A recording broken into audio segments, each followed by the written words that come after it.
suis un enfant du Sahel et j'aurais voulu mener des hommes à la manière de Bolivar, qui fut jadis aidé par le général Pétion en 1816 avec des armes et des hommes, puis avec un bateau pour qu'en échange il libère tous les esclaves.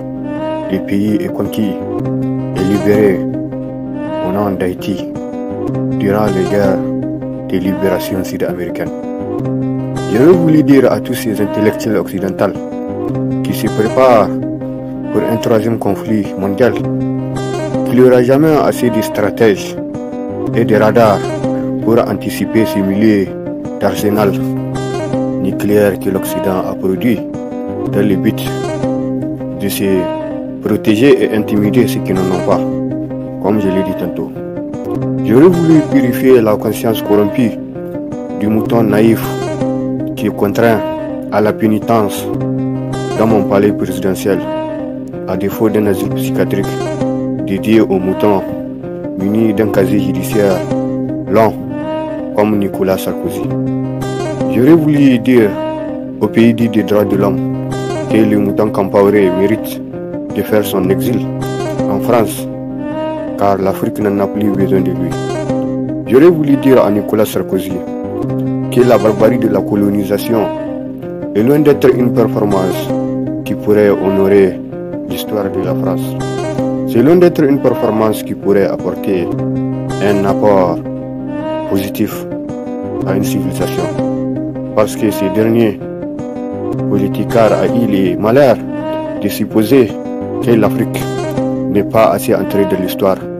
Même si durant la Seconde Guerre mondiale, les tirailleurs sénégalais ont répondu présent à l'appel de la résistance du général de Gaulle. Oui, ces héros oubliés ont eu le courage et la force de se mettre entre la fureur d'Hitler et la frousse qu'a éprouvé le général de Gaulle lors de son appel à la résistance face aux conséquences du traité de Versailles.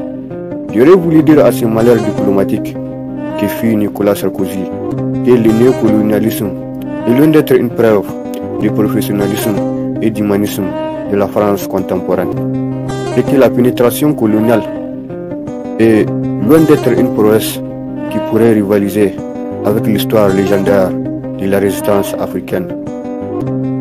Oui, elle est loin d'être une prouesse qui pourrait se mesurer avec l'histoire glorieuse d'Haïti, qui a eu le cran de défier Napoléon à la bataille de Vertières. J'aurais voulu dire à ces massacres politiques que c'est à force d'être en compagnie des politiciens comme le fait Omar Bongo qu'il a oublié la résistance de l'empire du Damagaram face à la mission Kazimazou.